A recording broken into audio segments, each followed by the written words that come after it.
경남 지역 폐교의 실태를 짚어보고 대안을 찾기 위한 기획보도입니다. 그 첫 순서로 경남 지역 폐교 상황을 살펴봤습니다.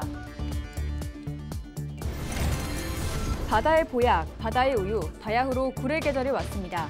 전국 굴 생산량의 70%를 차지하는 곳이죠. 남해안에서는 24일 초매식이 열리면서 본격적인 굴 수확을 알렸습니다. 창원의 대표 가을 축제로 손꼽히는 제23회 마산 국화축제가 오는 28일부터 다음 달 6일까지 열흘간 펼쳐집니다. 이태원 참사 일주기를 앞두고 창원에서 추모식이 열렸습니다. 이태원 참사 경남대책위원회는 창원 한서빌딩 앞 문화광장에서 시민 분향소를 마련하고 추모식을 진행했습니다.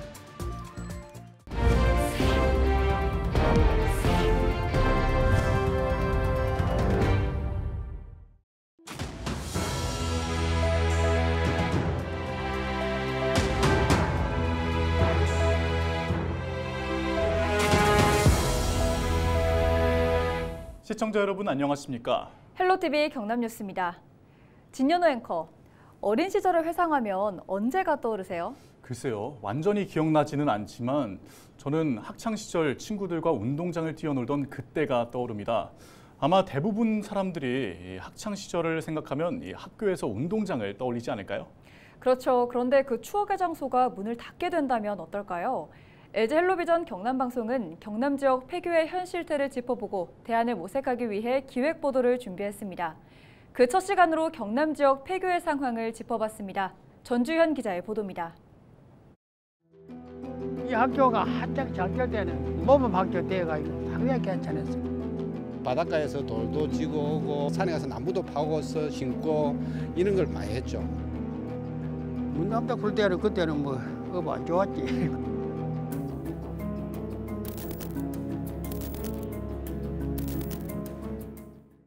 제가 나와 있는 이곳은 지난 1999년 문을 닫은 창원의 한 초등학교입니다. 폐교된 지 20년이 넘었지만 제대로 된 활용 방안을 찾지 못해 그대로 방치되고 있는 건데요. 누군가에겐 추억의 장소였지만 오랜 세월 그대로 방치되면서 지역민들에겐 흉물로 전락하고 있는 현실을 짚어봤습니다. 우거진 숲 사이로 보이는 작은 건물. 잡초는 무성히 자라있고 하늘에서 바라봐도 이곳이 학교인지조차 알 수 없을 정도입니다. 건물 내부는 사람 손길이 닿은 지 오랜 세월이 지났음을 알려주듯 온통 거미줄이 쳐져 있고 건물 곳곳은 갈라져 부서졌습니다. 칠판에 희미하게 남겨진 글자만이 당시 학교의 모습을 말해줍니다. 밑에서 이제 바닷가에서 돌도 지고 오고 모래도 지고 오고 그다음에 이제 산에 가서 나무도 파고서 심고 이런 걸 많이 했죠. 땀과 노력이 깃든 학교잖아요. 예. 폐교 소식 들으셨을 때 좀 어떠셨어요? 아무래도 안 좋죠, 이제. 그런데 폐교는 학생이 없으니까. 합천에 있는 또 다른 폐교입니다. 1994년 문을 닫은 이 학교는 총 동창회 등의 꾸준한 관리로 외관은 비교적 잘 유지되고 있습니다. 하지만 학교 안의 사정은 180도 다릅니다. 폐교가 된 지 30년이 넘으면서 보시는 것처럼 창문 곳곳은 깨져 있고 제 뒤로 보시면 신발장으로 사용되던 곳인데 무너지고 바닥까지 내려앉았습니다. 금방이라도 무너질 듯한 내부는 음산하기까지 합니다. 5, 6년 됐다. 몸팔걸 해. 이 학교 졸업한 사람이 고향 사람들이지만 이 학교 주인 대기제 자기가 나간 사람들이 우리 학교 졸업한 고향의 학교 가다 못 판다 이런 데가 언제나 못 팔아.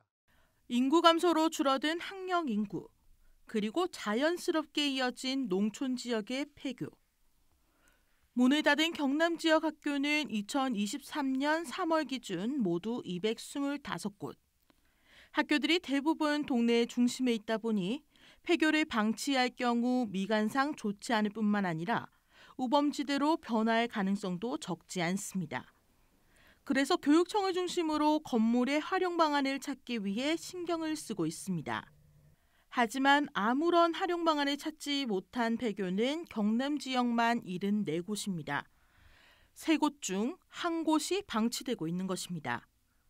특히 30년 이상 지난 곳은 9곳, 20년이 넘은 곳도 46곳이나 됩니다. 학교 설립 과정에서 지역 주민들이 논이나 밭을 기부했는데 이후 그 소유권을 주장하면서 매각이나 임대가 쉽지 않고 자체 활용도 한계가 있기 때문입니다. 지역민들이 기부를 논이나 밭을 기부를 하는 경우가 있었습니다. 폐교를 지역 사회의 자산이라고 인식하는 계기가 있어서 외지인들이 폐교 활용에 대해서는 반대하는 지역적인 정서가 있어서 지역민들의 소중한 추억이 담겼을 뿐만 아니라 마을 공동체의 중심 역할을 했던 학교. 폐교로 학생들이 떠난 자리가 더 값진 공간으로 탈바꿈할 수 있도록 교육청과 마을 주민들의 깊은 고민이 필요합니다. 헬로티비 뉴스 전주연입니다.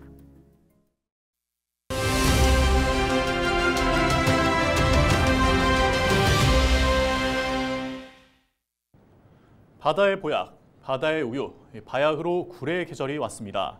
전국 굴 생산량의 70%를 차지하는 곳이죠. 남해안에서는 24일 초매식과 함께 본격적인 올해 굴 수확을 알렸습니다. 자세한 소식 통영 굴수화 식수협 김성현 과장 연결해서 알아보겠습니다. 과장님 안녕하세요. 네, 안녕하십니까. 반갑습니다. 네, 과장님 통영에서 굴 수확이 시작됐는데요. 올해 굴작황 어떻습니까? 올해 같은 경우 연년엔 대비 태풍 피해도 별로 없었고 그리고 일부 지역에서 폐사가 있지만도 작년하고 비슷한 수준의 작황이라 생각하시면 되겠습니다. 네, 첫 초매식도 열렸죠. 거래 가격이나 반응은 어땠나요? 저희가 24일 첫 초매식을 한 결과 물량은 작년보다 조금 작은 5,500박스가 났고 금액 같은 경우에는 작년하고 비슷한 수준에서 경매가 이루어졌습니다. 올해 같은 특징은 장굴 비중이 좀 많고 큰굴 비중이 좀 작은 게 초매식의 특징이었습니다. 네, 통영굴 워낙 유명하지만 그래도 왜 이렇게 통영굴이 전국에서 인기인지 자랑 좀 해주시죠. 통영에는 유무인도가 570개가 있습니다. 유무인도 570개에서 내려오는 영양역류로 인해서 많은 플랑크들이 존재하기 때문에 굴이 자랄 수 있는 최적의 조건입니다. 그리고 섬이 많다는 것은 외부적 환경 요인에 대처할 수 있는 능력이 뛰어나다고 생각하시면 되겠습니다. 네, 이렇게 열심히 키워서 굴을 수확하셨는데 어민들의 표정이 그렇게 밝지만은 않다고 들었습니다. 전국 소비자분들께 하고 싶으신 말씀도 많을 텐데 한 말씀 전해주시죠. 올해 같은 경우 전체적인 경기도 안 좋은 데다가 그리고 방사능에 관한 이중 악재로 인해서 저희 어업인들은 단가면이나 열심히 만들어도 비싸게 팔지 못하고 열심히 비싸게 팔지 못하는 게 문제가 아니고 소비자들이 드시지 않기 때문에 저희 어업인들이 힘이 없어 있습니다. 그러므로 어업인들께서 힘이 날 수 있도록 소비자님들께서 많이 좀 드셨으면 좋겠습니다. 네, 여기까지 듣겠습니다. 과장님 오늘 말씀 고맙습니다. 네, 감사합니다. 네, 지금까지 김성현 과장과 통영 굴 수확 관련해서 이야기 나눠봤습니다.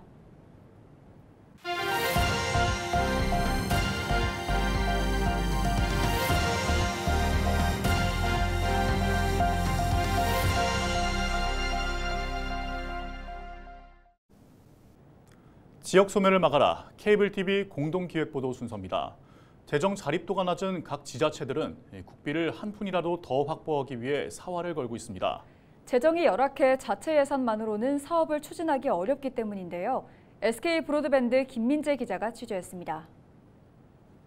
시민들이 조선시대 경상도를 관할하던 관청인 경상가명에 모여 공연을 즐기고 문화제를 관람합니다.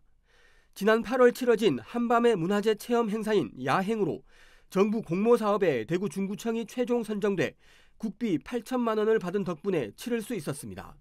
기초지자체의 경우는 예산이 아무래도 좀 한정적이다 보니까 일단 대구시 전체 시민이나 관광객을 대상으로 하는 이런 큰 프로그램 같은 경우는 이게 기초지자체의 예산만으로는 추진하기 좀 힘든 상황입니다. 그래서 저희가 이제 대구 문화유산 야행으로 이제 문화재청에 공모 사업을 신청하기도 했고. 대구 서구는 올해 총 예산 5,316억 원 가운데 사회복지 분야에 지출되는 예산만 전체의 61%에 달합니다. 나머지 1,100억 원의 예산만으로 한 해 살림을 살아야 한다는 의미입니다.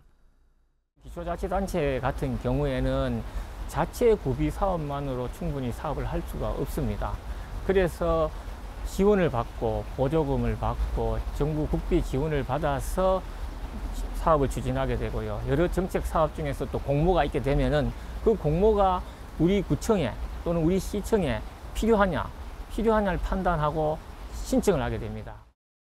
특히 내년은 정부의 긴축 재정 기조로 인해 각 지자체의 살림살이는 더욱 어려워질 전망입니다. 대구만 해도 지방교부세 2,300억 원이 삭감돼 비상에 걸렸습니다. 전방위적인 비상 지출 구조 조정을 통해 세출 예산 미집행액의 30%를 절감할 계획입니다. 아직 착공 전인 공사는 발주 시기를 연기하고 진행 중인 사업도 긴급성이 떨어지는 경우에는 일시 중지하는 방안도 검토하겠습니다. 재정 자립도가 낮아 국비에 크게 의존하고 있는 대부분의 지방자치단체가 처한 현실입니다. 올해 기준 대구 8개 구군의 재정 자립도는 평균 20.8%에 그치고 있습니다. 남구는 10.6%, 서구는 13.9%에 불과합니다. 서울특별시는 지금 75%가 넘고 있습니다. 그래서 경북과 강원, 전남 지역은 20%대에 불과하고 또 우리 남구는 특히 10%에 불과합니다. 그래서 재정 건전성을 위해서는 현재 19%인 지방교부세율을 22%까지 높여야만 이 기초지방정부의 재정 자립도가 향상될 수 있다고 생각을 하고, 지방자치제도가 도입된 지 올해로 33년째. 하지만 재정 자립도가 낮은 각 지방자치단체들은 쓸 수 있는 예산을 한 푼이라도 더 늘리기 위해 여전히 국비 확보에 매달리고 있습니다. BTV 뉴스 김민재입니다.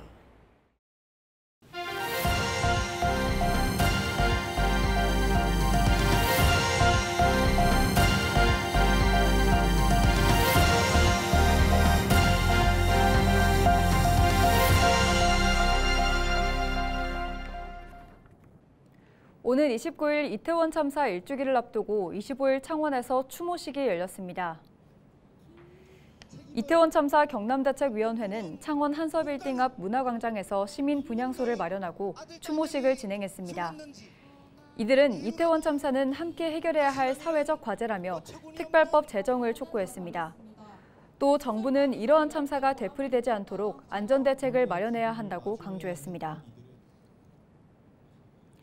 70대 아버지에게 흉기를 휘둘러 상해를 입힌 50대 딸에게 중형이 선고됐습니다. 창원지법 형사 4부는 존속 살해미수 혐의로 기소된 A씨에게 징역 3년 6개월을 선고했습니다. A씨는 지난 6월 창원의 한 주거지에서 자신의 아버지를 흉기로 살해하려다 미수에 그친 혐의로 기소됐습니다. 부모 명의의 빌라를 담보로 대출받았던 A씨는 자신의 사업 실패로 부모님의 집이 압류되자 해제를 요구하는 부모님의 독촉에 범행을 저지른 것으로 알려졌습니다. 창원시가 2023 재난대응 안전한국훈련을 펼쳤습니다. 훈련은 창원시 진해구 충무동 진해수협 제빙공장에서 규모 6.5 지진이 발생해 건물이 붕괴되고 유해 화학물질이 누출되는 상황을 가정해 열렸습니다. 이번 훈련에는 창원시와 창원소방본부, 진해보건소, 해양경찰과 해군 등 지역 16개 관계기관과 시민 460여 명이 참석했습니다. 특히 헬기와 소방차, 재난구조 드론, 재난안전통신망 등 첨단 장비도 투입됐습니다. 창원의 대표 가을 축제로 손꼽히는 제23회 마산 국화축제가 오는 28일부터 다음 달 6일까지 열흘간 펼쳐집니다. 올해부터 축제 장소는 마산 해양신도시 부지가 아닌 3.15 해양누리공원으로 바뀌었습니다. 3.15 해양누리공원 중심광장에서 김주열 열사 동상까지 약 2만 5천여 제곱미터가 오색빛깔 국화로 물듭니다. 모두 8개의 주제에 따라 200여 개의 크고 작은 국화 작품이 전시됩니다. 매일 밤 9시까지 환상적인 야경을 볼 수 있는 야간 축제도 함께 열립니다.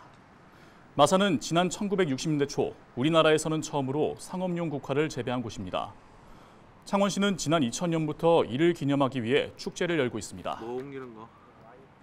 이 마산은 예전부터 문화예술의 예향의 도시입니다. 이번 국화축제도 그런 예향도시 복원에 맞게끔 기획을 했습니다. 이번에 그 마산을 방문해서 저희들이 준비한 여러 가지 그 따뜻한 정과 더불어서 마산의 국화축제를 잘 즐겨줬으면 고맙겠습니다.